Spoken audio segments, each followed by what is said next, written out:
bersinergi dengan pastor message tadi.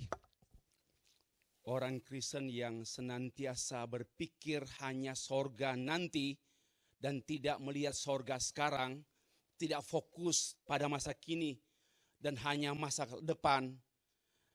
Orang-orang seperti ini sesungguhnya dalam masalah besar. Dan berbarengan dengan itu saya mengawali khotbah saya dengan pertanyaan demikian. Apakah mengikut Tuhan itu mudah atau sukar? Kalau konsentrasinya sorga nanti, ya sorga nanti, dan sekarang harus sukar atau mudah, kita sedang dalam persoalan sangat serius. Mari kita jawab pertanyaan ini. Apakah mengikut Tuhan itu mudah, bukan mudah-mudahan ya, mudah, easy, atau sangat sukar, sangat difficult, sangat sukar? Mari kita menjawab dengan berdasarkan Alkitab. Sudah terjawab. Saya mengatakan ini berkali-kali. Mengikut Yesus Kristus itu sangat sukar. Kalau orang mereka gampang, everything okay, saya pikir tidak realistis dan tidak biblical. Sangat sukar, bahkan saya mengatakan demikian, tidak seorang pun mampu. Tidak seorang pun mampu. Coba pikirkan, ciptaan mengikut pencipta. Possible? Impossible. Ya. Maha tidak kuasa mengikuti maha kuasa. Bisa enggak? Enggak mungkin. Tidak mungkin. Ya. Kita lihat sejumlah alat yang sudah kita ketahui bersama. Ikut Tuhan sangat sukar karena satu, setiap hari pikul salib, menyangkal diri. Mari jujur. Setiap hari pikul salib, menyangkal diri. Bukan menyangkal mertua ya, menyangkal diri. Menyangkal kemauan, keinginan, hasrat, dan sebagainya.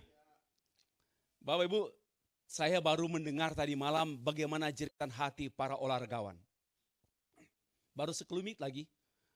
Ya Pak Pino, baru sekelumit lagi. Sudah tepat sekali KPUI menjadi alat Tuhan untuk menemani para olahragawan Kristen Katolik Indonesia. Kenapa? Dan di antaranya mereka harus pikul salib, menyangkal diri antara menang, ya, antara menang, memenangkan pertandingan, dan kesombongan menang. Itu kan bagaimana menyangkal diri loh. Dapat piala, di saat yang sama kita harus menyangkal diri. Wah, tidak mudah. Kita baru dapat untung bonus aja Lebaran sudah lupa. Ini berat. Yang kedua, cepat-cepat. Dibenci bahkan dianiaya karena Tuhan. Gak berlaku di sini. Aman semua di sini. Tapi sebenarnya kita ini, kalau mau lihat di Indonesia ini, ya kita tidak usah iri hati dengan ketidakadilan di tengah-tengah bangsa kita. Karena sejumlah kita kelompok minoritas, apalagi Pak Chandra Wijaya tadi malam bicara double happiness and double problem and double warga negara, double citizen, double apa tadi malam? Double minority. Dibenci bahkan dianiaya karena nama Tuhan. Apa enak? Mudah ikut Tuhan kah? Bohong. Berat dan tidak seorang pun mampu. Me too. I can't. Saya nggak mungkin. Nah, mengasihi dan mendoakan, apalagi mengasihi dan mendoakan yang menganiaya kita. Jangankan mengasihi yang merugikan kita. Menganiaya itu berat sekali. Cepat saja ya. Kemudian ingat, iblis mengawasi kita bukan hanya jam kerja. Tapi 24 hours. 24 jam diawasi. Ya, lebih baik kalau orang dunia kan tidak perlu diawasi. Orang sesama teman kok. Ini iblis mengawasi kita wherever we are. Dimanapun kita berada. Termasuk dalam gereja. Jangan pikir hanya diawasi oleh gembala. Iblis pun mengawasi kita. He's looking for someone. Ya. Ada seorang yang hendak diterkamnya. Untuk jadi makanan siangnya. 5. Dan kita bergumul tiap-tiap hari dengan segala bentuk keinginan-keinginan yang sometimes bertentangan dengan keinginan Tuhan atau kemauan Tuhan. Daging, maunya saya sih saya tampar dia, tapi ya maunya sih begini. Dan pergulatan pribadi. Ya, pergulatan suami istri dalam gereja, dalam rumah tangga, di tengah-tengah bangsa, we are struggling dengan khususnya dengan kedagingan kita. Apalagi para pendeta, paling berat sekali makan daging. Ya, berikut lagi, ada lagi ya. Mengampuni orang yang kurang ajar pada kita. Sekalipun 7 kali kurang ajar, 7 kali diampuni. Dan tanpa batas. Ini bagi saya berat sekali jadi orang percaya. Kalau sudah sadar, mundurlah selesai gereja, jangan sekarang pulang. Pulanglah. Karena memang realistis berat sekali. Kalau bertahan anugerah. Saya sudah sabar, nanti saya pikir, ini Pak Pendeta ini kok mengancam kami terus. Saya akhirnya daripada wajah-wajah mulai curiga dengan saya. Karena anugerah we live together, every day we live by the grace. Belum lagi, ada sebentar. Dek hukum Tuhan. Jangan ada padamu lain. Jangan menyembah, jangan harus apa semua, jangan membunuh, jangan mengintip, jangan apa. Ada. Itu penjabaran dari Dekalog ke-9 dan sebagainya. Nah, salah satu pun, oke, kita sudah obey 9 hukum ini, tapi satu pun enggak. Ya enggak, gagal semua, batal semua. Dan lagi pula satu pun kita enggak mampu. Siapa yang tidak pernah yang sudah faithful dan 100% menghormati hari Sabat? No one, tak seorang pun. Termasuk pendeta yang ngomong ini. Ya. Terlalu berat menjadi pengikut Kristus. Kenyataannya Alkitab bicara apa? Alkitab membukakan kegagalan murid-murid Tuhan Yesus sampai pada pengkhianatan bahkan penyangkalan Petrus. Ya, ini artinya saya menyampaikan reason bahwa mengikut Tuhan itu sangat sukar dan realitasnya dan menurut Alkitab murid-murid pun pilihan Tuhan Yesus gagal, berkhianat, menyangkal Yesus. Dan juga dalam catatan Yohanes 6 ayat 24, banyak orang mencari Yesus. Yang bilang puji Tuhan. Enggak puji Tuhan. Kenapa? Kamu mencari aku karena kamu telah makan roti dan kenyang. Jangan bilang puji Tuhan. Banyak orang mencari Tuhan karena kenyang, karena aman, karena nyaman, karena happy. Ya. Lalu ini nanti cek di Alkitab. Lalu dalam ayat 66 Yohanes, mulai dari waktu itu banyak murid-muridnya mengundurkan diri dan tidak mengikut dia lagi. Mengapa? Memang berat. Kalau perhatikan ayat pasal 6 ayat perkataan ini terlalu keras. Jadi murid-murid tidak mampu menerima pengajaran Tuhan Yesus Kristus. Terlalu berat. Lalu sekarang saya mengajak kita kenyataan sekarang. Singkat saja. Tahun 2011 sebanyak 59% orang Kristen di Amerika meninggalkan gereja. Tahun 2019 meningkat 64%. Bapak Ibu bisa research di ada di situ www.barna.com, sumbernya di sana. Saya nggak bohong. Artinya bisa dilihat sumbernya. Dan dia seorang penghamba Tuhan, peneliti kawakan, peneliti yang kredibel, dan belum pernah menyaksikan hasil kajian-kajian daripada George Barna. Dan dia membuat temuan. 2010, wow, 59% orang Kristen Amerika tinggalkan gereja, tinggalkan Tuhan. Meningkat sebelum COVID-19, ya, times 2019 meningkat menjadi 64%. Meninggalkan Tuhan. Kenapa? Memang berat sekali. Ikut Tuhan sangat berat. Yang bilang ringan itu memang enggak baca Alkitab.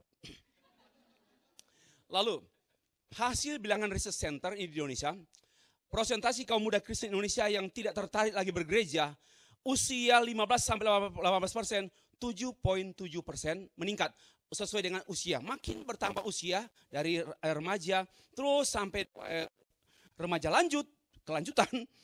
Kemudian meningkat menjadi 10,2% dalam usia 19 sampai 20 tahun. Lalu usia bekerja 13,7%. Ini bisa di searching di bilangan researchcenter.com. Hasil riset mengungkapkan 50% generasi milenial Kristen telah meninggalkan gereja. Ini pernyataan Profesor Dr. Thomas Venturi 2 tahun yang lalu. Bisa dilihat di ibahana.com. Ya, Bapak Ibu yang dikasih Tuhan, kita sedang dalam pergumulan yang serius karena memang berat sekali ikut Tuhan. Tidak bisa dipungkiri. Sangat berat, next. Namun, mengikut sangat berat dan sangat sulit. Tidak seorang pun yang mampu. Saya sudah berikan pernyataan awal tadi. Namanya ciptaan, kok bisa ikut pencipta? Kan gak mungkin. Standarnya kan standar pencipta. Gak mungkin kita ikut Tuhan. Ya. Karena bagaimanapun juga mengikut Tuhan, melakukan kehendak Tuhan. Apakah ada seorang yang mampu melakukan kehendak Tuhan? Kehendaknya God's will. And I must do God's will. Who I am? Siapa saya yang bisa melakukan kehendak Tuhan? Kehendak Tuhan hanya dapat dilakukan oleh Tuhan sendiri. Namanya kehendak Tuhan. Kalau kehendak ABRI, ya hanya bisa dilakukan oleh kehendak ABRI. Kehendak presiden hanya bisa dilakukan presiden. Nah kehendak Tuhan pun sama. Hanya dapat dilakukan oleh pencipta, penguasa, maha hadir, maha kuasa. Hanya dia. Kita siapa? Apalagi kita berdosa. Namun, sekalipun mengikut Tuhan sangat berat, sangat sukar. Namun Tuhan memberikan rohnya pada kita yang percaya kepada dia. Dan firman-Nya, rohnya, ya firman-Nya. Dan Tuhan Yesus juga diam di dalam kita dan kita dalam dia. Dan spesial, good news for all of us this morning. Dia mendoakan kita. Even though sukar banget. Impossible, nobody can reach it. Nggak mungkin. But we have gospel. Gospel is, Jesus is praying for each of you. Yesus sedang mendoakan saudara. Bukan pada malam Jumat dia berdoa. Every second time. Setiap detik, He's praying for us. Ingatkah kita hal ini? Ini kabar baik. Bagi orang yang baik. Bagi orang yang baik. Enggak. Bagi orang yang percaya. Kabar baik. Nah untuk itu mari kita, tema saya, Yesus mendoakanmu. Pastor, pray for me please. Oke, itu sudah senang, sudah aman. Bisa ganggu di jalan. Hanya minta doa pastor loh. Please pray for me. Langsung percaya diri. Pasti aman semua. This is our God, Jesus Christ, is praying for us. Ya, termasuk mendoakan gereja Sungai Yordan. Mari kita membaca Alkitab. Tadi Pak belum baca? Belum. Yohanes pasal 17 ayat 1 sampai 3 dilanjutkan dengan ayat 8 sampai 11. Demikian firman Tuhan. Demikianlah kata Yesus. Lalu ia menengadah ke langit dan berkata, Bapa, saatnya permuliakanlah anakmu supaya anakmu mempermuliakan engkau. Sama seperti engkau telah memberikan kepadanya kuasa atas segala yang hidup, demikian pula ia memberikan hidup yang kekal kepada semua yang telah engkau berikan kepadanya. Inilah hidup yang kekal itu, yaitu bahwa mereka mengenal engkau satu-satunya Allah yang benar dan mengenal Yesus Kristus yang telah engkau utus. Sebab segala firman yang engkau berikan, engkau sampaikan kepadaku, telah ku sampaikan pada mereka dan mereka telah menerimanya. Puji Tuhan ya. Mereka tahu benar-benar bahwa aku datang, aku datang daripadamu dan mereka percaya bahwa engkaulah yang telah mengutus aku. Aku berdoa untuk mereka. Aku berdoa untuk mereka. Bukan untuk dunia, aku berdoa. Aku berdoa untuk mereka, bukan untuk dunia. Tetapi untuk mereka. yang telah engkau berikan kepadaku, God the Father, memberikan kita kepada Yesus Kristus, sebab mereka adalah milikmu. Dan aku tidak ada lagi dalam dunia, tetapi mereka masih dalam dunia, dan aku datang kepadamu, ya Bapa yang kudus, peliharalah mereka dalam namamu. Doa ini dahsyat. Pendoa ini penjawab, gitu loh. Allah Bapa, Allah Anak Yesus Kristus, pendoa. Dan dia penjawab, ya Bapa yang kudus, peliharalah mereka dalam namamu, yaitu namamu yang telah engkau berikan kepadaku, supaya mereka menjadi satu sama seperti kita. Garis besar khotbah saya, penekanannya pada ayat 9, aku berdoa untuk mereka. Bukan untuk dunia aku berdoa, tetapi untuk mereka yang telah engkau berikan kepadaku, sebab mereka adalah milikmu. Dari teks ini kita berusaha menjawab 4 pertanyaan mendasar. Yang pertama, siapakah mereka yang didoakan oleh Tuhan Yesus Kristus? Ya. Yang kedua, mengapa Kristus mendoakan mereka? Apa alasannya Yesus berdoa? Ya. Supaya mereka menjadi pengikut Yesus? No. Apa alasannya? Yang ketiga, apa saja pokok doa Tuhan Yesus yang mestinya menjadi pokok doa utama gereja? Ya. Yang keempat, apa tujuan Kristus mendoakan mereka? Dia punya tujuan. Bukan sembarang berdoa. He has a purpose, ya, and goals. Nah, poin yang pertama, siapakah mereka yang didoakan oleh Yesus Kristus? Bapak Ibu yang dikasih Tuhan, teksnya dalam ayat 8. Sebab segala firman yang engkau sampaikan kepadaku telah kusampaikan pada mereka, dan mereka terimanya. Ini pernyataan Tuhan Yesus Kristus. Yaitu mereka telah menerima firman yang aku telah sampaikan. Kata segala firman, semua, bukan hanya populer, bukan hanya segala firman. Dan ini, mereka tahu benar-benar bahwa aku datang kepadamu, dan mereka percaya. Saya emphasize warna hijau. They know and they believe. Mereka tahu dan mereka percaya. Segala firman yang mereka tahu dan mereka percaya. Nah, ada poin-poin yang saya garis bawahi. Tuhan mendoakan muridnya, yaitu mereka. Jadi, siapakah yang didoakan oleh Tuhan Yesus Kristus? Bukan untuk dunia. Melainkan murid-murid Tuhan yang apa? Yang menerima firman yang utuh. Firman yang seimbang. Yaitu tahu dan percaya. Ini poin yang saya ingin tekankan mengenai siapakah yang didoakan oleh Tuhan Yesus Kristus. Tuhan Yesus mendoakan murid-muridnya yang mengenal dia dan yang percaya kepada dia. Yakinlah, ini firman Tuhan. Apapun kondisi yang kita hadapi, kenyataan berat yang kita menekan hidup kita, percayalah, kita ini sedang didoakan Tuhan. Dan tidak pernah doa Tuhan Yesus itu gagal atau tak terjawab. Ingat ini. Apapun kesulitan yang kita sedang hadapi, kita sedang didoakan bukan hanya oleh pendeta, tetapi oleh Tuhannya pendeta dan Tuhan kita, yaitu Jesus is praying for you. Apapun keadaan kita, dia mendoakan kita. Tetapi di sini yaitu kita yang adalah murid Tuhan yang tahu dia, kenal dia, dan percaya dia. Di sini kalau perhatikan ayat 6, telah menuruti firmanku, ayat 6. Nanti cek di ayat 6, cek nanti di Alkitab sendiri. Dan mereka yang telah menuruti firmanku, ada hidup penuh ketaatan, yaitu murid-murid Tuhan. Saya sangat menggarisbawahi, murid Tuhan itu orang yang pada hakikatnya belajar dan taat. Belajar dan taat, tidak ada kata lain. Kata kunci murid itu yaitu belajar dan taat. Orang percaya yang tidak belajar bukan murid.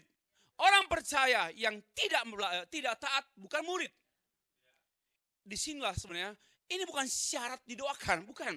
Ini bukan syarat untuk didoakan Tuhan Yesus Kristus. Tapi Alkitab menegaskan, murid-murid Tuhan itu mendapat perhatian khusus dari Tuhan, dari gurunya. Dan salah satu, yaitu gurunya mendoakan masing-masing kita. Inilah jawaban atas pertanyaan pertama tadi. Siapakah mereka yang didoakan oleh Tuhan Yesus Kristus? Yaitu murid Tuhan. Kita evaluasi diri. Apakah saya ini sudah murid Tuhan? Enggak teratur bergereja, nggak teratur baca Alkitab, nggak tertarik dengan hal-hal rohani, bukan murid. Mau belajar, rindu belajar tidak? Indikator seorang murid orang yang haus belajar, terus mau belajar, itu penting sekali. Dan obey, tidak ada cara lain, taat dia. Yang dia pelajari dia taati. Itulah murid. Sangat sederhana. Ya, sangat sederhana. Learning and obedience. Ketaatan.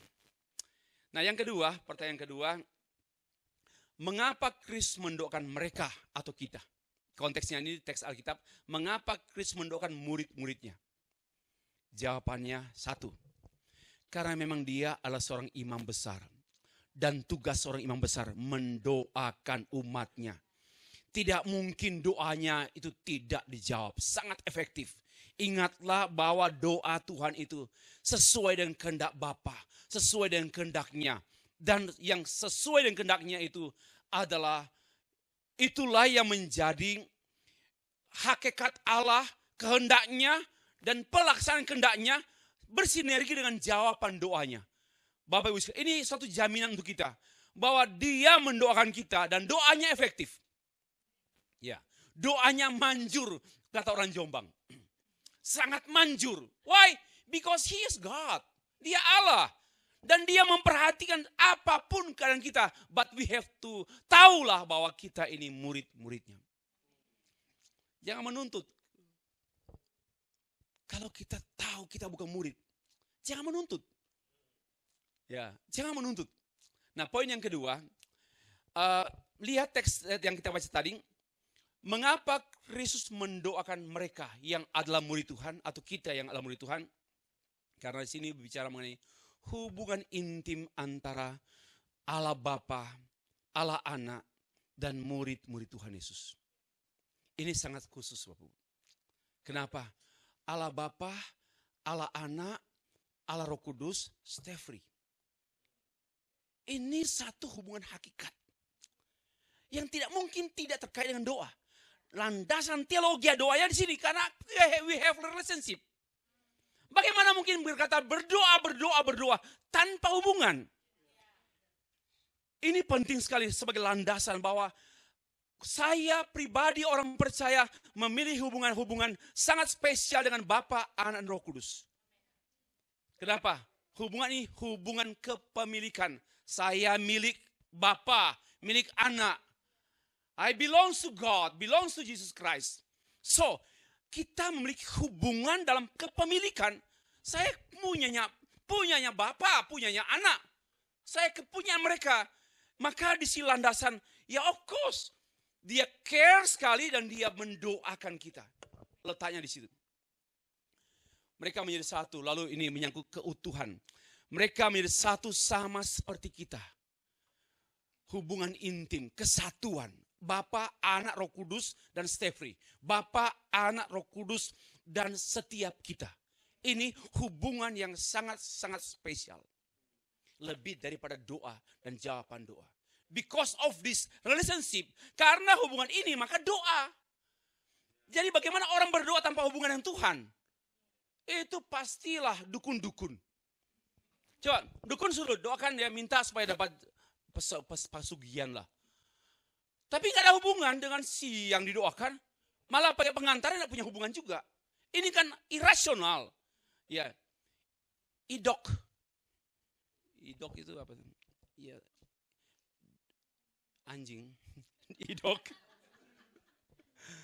Kan ada e-book, idok.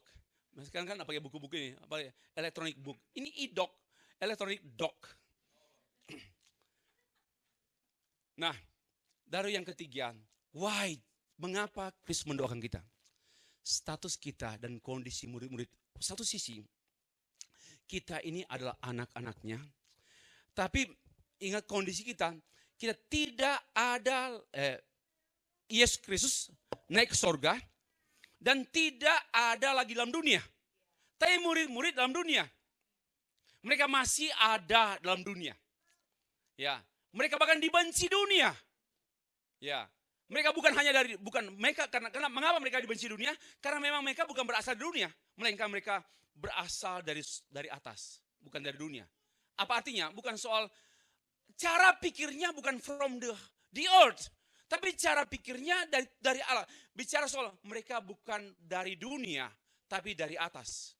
Itu cara pikirnya memang kontras sekali dengan dunia. Maka mereka dibenci dunia. Coba perhatikan, mereka sama seperti Kristus, tidak seperti dunia, karena mereka itu dibenci oleh dunia. Ya, Kristus dibenci oleh dunia, kita pun dibenci oleh dunia. So that's why, alasan ketiga, why Jesus pray for them. Mengapa? Istilah bukan dari dunia, itu artinya sama dengan mereka ini tidak memiliki cara pikir, cara hidup dunia. Maka itu mereka dibenci dunia, dianggap musuh, bukan teman. Kalau mau ditemani oleh dunia, harus cara pikir, cara hidup, cara kerja, cara dunia. Maka kita bersahabat dengan dunia. Mengapa kita dibenci dunia? Karena kita tidak bersahabat dengan dunia. Kenapa? Cara pikir kita berbeda sekali. Cara hidup kita berbeda. Cara kerja kita berbeda. Mereka penipu, kita ditipu. Masih lebih bagus begitu loh, daripada si penipu yang menipu. Saya sangat sedih dengan bangsa Indonesia, terus terang. Terus terang, saya tidak tahu. Saya bilang saya hanya satu ekor anak manusia Indonesia. Saya pakai inang ekor lah. Terlalu bersyukur, hanya ekor kita tidak muncul aja. Tetapi saya sangat-sangat kecewa sekali. Bukan dengan presiden, tapi dengan anak-anak Indonesia yang kurang ajar. Pendeta kalau nggak marah dengan ketidakadilan, ketidakbenaran, nggak beres. Saya sangat marah dan kemarahan saya itu saya tuangkan dalam tulisan-tulisan saya. Biar dibaca. Ya, kalau nggak terserah mereka mau baca. Yang penting saya sedang marah. Ya, saya sedang marah. Saya lagi bagaimana cara membakar dunia Indonesia ini supaya dimurnikan. Ya, oke. By the way, kita kembali kita memiliki cara pikir Tuhan, maka kita dibenci dunia. Yang keempat, yang terakhir, mereka diutus Kristus dalam dunia. So that's why alasan mengapa Yesus mendoakan mereka. Sama seperti engkau telah mengutus aku ke dalam dunia, demikian pula aku telah mengutus mereka ke dalam dunia. Ayat yang ke-18. Karena itulah Kristus mendoakan mereka sebagai utusannya dalam dunia. Ingat ini. Dia mengutus kita dalam dunia dan dia tidak membiarkan. Tapi dia mendampingi kita dan dia mendoakan kita. Allah kita bukan Allah yang tidak benar itu. Ya. Kasih tugas dia membiarkan. Tapi Allah menugaskan kita, menyertai kita, mendoakan kita. Apalagi yang kurang? Coba apalagi yang kurang? Sangat-sangat luar biasa. Kita saksi. Dan di sini dia mendoakan. Yang didoakan Tuhan Yesus Kristus adalah mereka yang menjadi saksi Tuhan. Yaitu memberitakan Injil. Saya bersyukur mulai mengenal sedikit demi sedikit tentang dunia olahragawan. Walaupun saya juga olahragawan yang tidak pernah ada musuhnya. Tidak pernah tanding Pak Pino. I have no any enemy. My enemy is myself. Malas kerja olahraga. Saya masih berjuang untuk olahraga, minimal angkat besi 5 kilo. Karena itu musuh saya maunya kalau sudah kerja atau tidur. Tapi musuh saya itu diri saya sendiri, bangun, get up, jogging, bangun. Nah Ibu Dokter Susan sudah mikir, saya kemarin lagi minum obat, nih lagi keringat dingin Ibu. Tapi sekali lagi, apapun saya senang sekali dengan dunia olahraga, lalu mendampingi olahragawan. Ternyata beban mereka berat sekali. Pergi dengan memikirkan keluarga, tinggalkan keluarga, bangsa, under pressure. They have to win.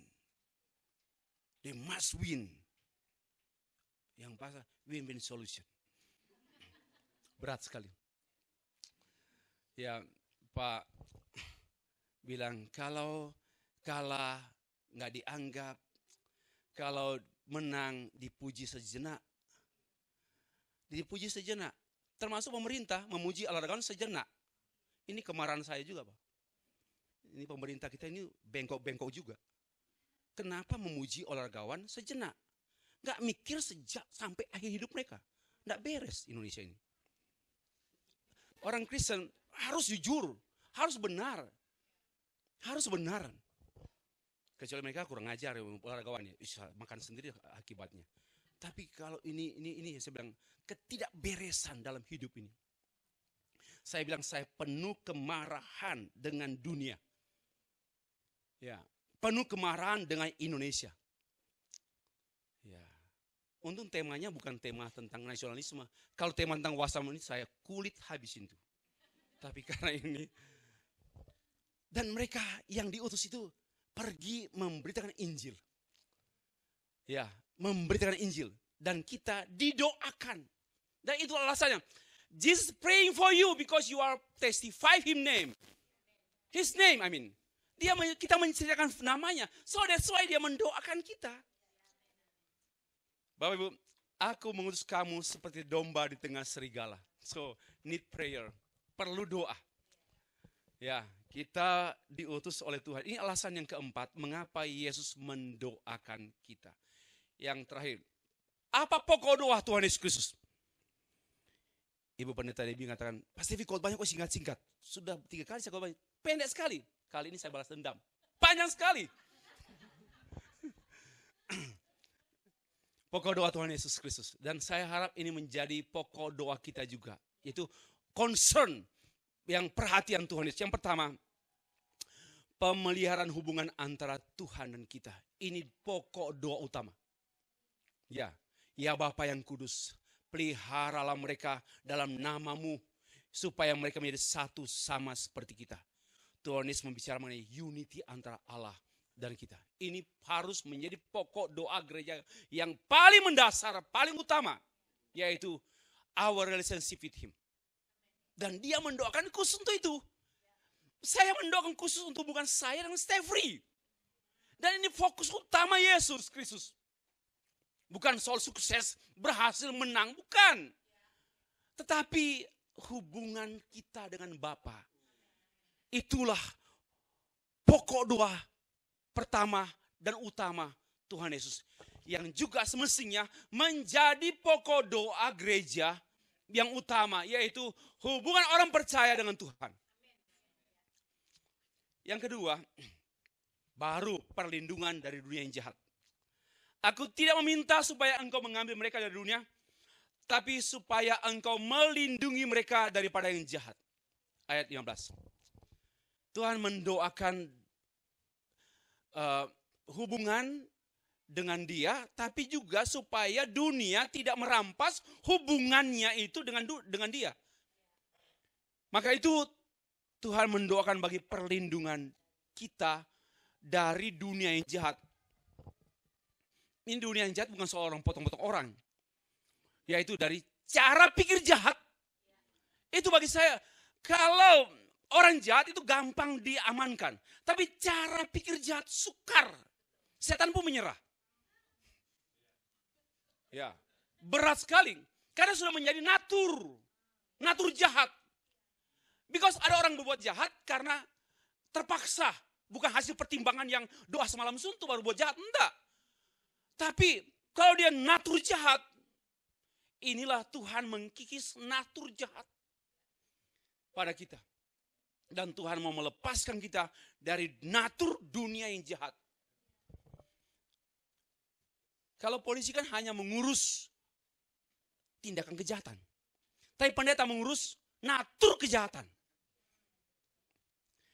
Yang ketiga, pokok doa yang ketiga, Tuhan mendoakan kekudusan anak-anaknya. Dia sama dengan orang tua punya anak. Kalau boleh jangan kotor lah. Bersih lah, hidupmu bersih gitu kan. Tuhan mau dan kuduslah mereka dalam kebenaran. Firman-Mu adalah kebenaran. Ayat 17. Tuhan mendoakan kekudusan gereja. Ini bersinergi dengan ayat dengan poin yang kedua tadi. Yaitu mengenai perlindungan dari dunia yang jahat. lalu Tuhan mendoakan kekudusan. Firman Tuhan menguduskan gerejanya. Karena itu orang percaya gereja atau murid-murid Tuhan, kalau terlepas dari firman, pasti kudus. Tapi kalau dengan firman, terus dibersihkan. Yang keempat, tadi alasannya ini dijabarkan lebih lanjut pada pokok doa Tuhan Yesus Kristus. Dalam ayat 20. Dan bukan untuk mereka ini saja aku berdoa, tetapi untuk orang-orang yang percaya kepadaku oleh pemberitaan mereka. Berarti Tuhan mendoakan orang-orang yang diinjili oleh gereja dan juga Tuhan mendoakan para penginjil. Ini pokok doa Tuhan Yesus yang utama loh. Ya. Pokok doa supaya sejahtera itu bukan tidak ada, tapi itu bukan termasuk pokok doa yang utama. Pokok doa ini 4 pokok doa inti Tuhan Yesus Kristus. Hubungan, pemeliharaan, pengudusan, dan penginjilan. Gereja yang memfokuskan perhatian pada hubungan dengan Tuhan. Gereja yang sehat. Gereja yang waras. Gereja yang memperhatikan penginjilan adalah gereja yang hidup. Gereja yang memperdulikan holiness, kekudusan. Gereja yang itulah pokok doa Tuhan Yesus untuk gerejanya. Sebagai poin yang terakhir, jawaban apa tujuan doa Tuhan Yesus? Yang pertama, agar dunia mengenal Kristus.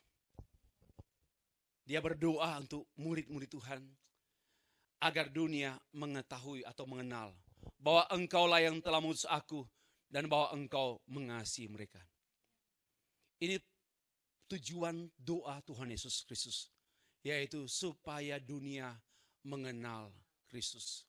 Dan ini harus menjadi tujuan doa para atlet Indonesia, supaya mereka mengenal Tuhan lewat hidup para olahragawan, mengenal hidup para pebisnis, mengenal Tuhan Yesus lewat para pebisnis Kristen, mengenal kata ini misi Kristen, yaitu make people knowing Christ. Membuat orang kenal Tuhan Yesus Kristus. Itu merupakan, kalau kita mempunyai tujuan seperti itu, ini tujuan Tuhan. So God's goals and my goal. Kalau goal saya tidak sama dengan goal Tuhan, Mama Mia. Meleset hidup meleset. Walaupun gak kepleset. Meleset artinya hidup tidak mencapai tujuan. Orang gagal yaitu hidupnya tidak mencapai tujuan yang Tuhan sama dengan tujuan Tuhan. Termasuk ya kita sendiri mengenal Tuhan. Ya, mengenal Tuhan itu tujuan Tuhan. Ya, mengenal Tuhan itu tujuan Tuhan. Dan jadikanlah mengenal Tuhan itu menjadi tujuan kita. Just as Jesus did. Yang kedua, gereja dimuliakan bersama dengan Kristus. Ya Bapa, aku mau supaya di mana aku berada, mereka juga berada bersama-sama dengan aku. Mereka yang telah Engkau berikan padaku, agar mereka memandang kemuliaanku. Agar mereka memandang kemuliaanku. Memang pertama, Kristus dimuliakan, Kristus dikenal, dan yang kedua, Kristus dimuliakan. Dan juga orang percaya ikut ambil bagian dalam kemuliaan Kristus. Inilah doa, tujuan doa Tuhan Yesus Kristus. Mari kita berpikir seperti ini. Yaitu kita mengenal Dia dan kita memperkenalkan Dia. Kita memuliakan Dia dan kita pun dimuliakan dalam kemuliaan Kristus. Tapi jangan berharap ada kemuliaan tanpa Kristus. Termasuk olahraga, menang tanpa Kristus nggak ada kemuliaan. Apapun usaha kita tanpa kemuliaan Kristus, nothing. Bapak Ibu yang dikasihi Tuhan, mengasihi Tuhan, penutup. Lama kan?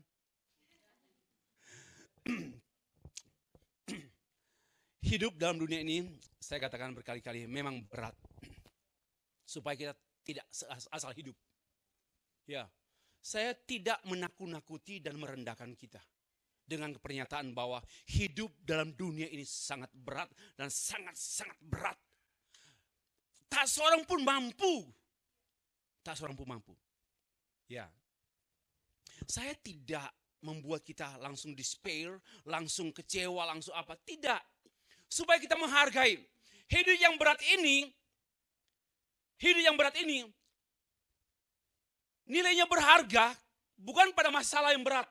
Tapi ada pribadi yang membackup kita every day. So, kita punya kekristenan bukan gampangan. Karena berat sekali. Harga kita, tadi malam ditegaskan oleh pendeta Pak Nemo. Tentang harga darah Kristus. Dan itulah titian saya berdoa. Harga darah Kristus. Memang berat. Masalah-masalah kita ini hanya dapat diselesaikan oleh darah Kristus. Setiap hari.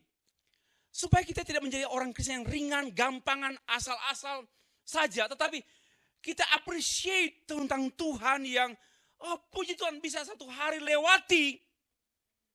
Because of God's grace. Ini luar biasa. Dan kita juga sembarangan jatuh lagi. Tapi kita mulai menyadari betapa berharganya topangan Tuhan tiap-tiap hari pada kita sekalian. Doanya tiap-tiap hari, tiap-tiap saat. He's praying for each of us. Mendoakan kita. Apapun keadaan kita. Nggak ada standar. Semuanya sama di mata dia. Dia mendoakan kita. Apapun doa kita. Apapun kesulitan kita. Saya menekankan itu.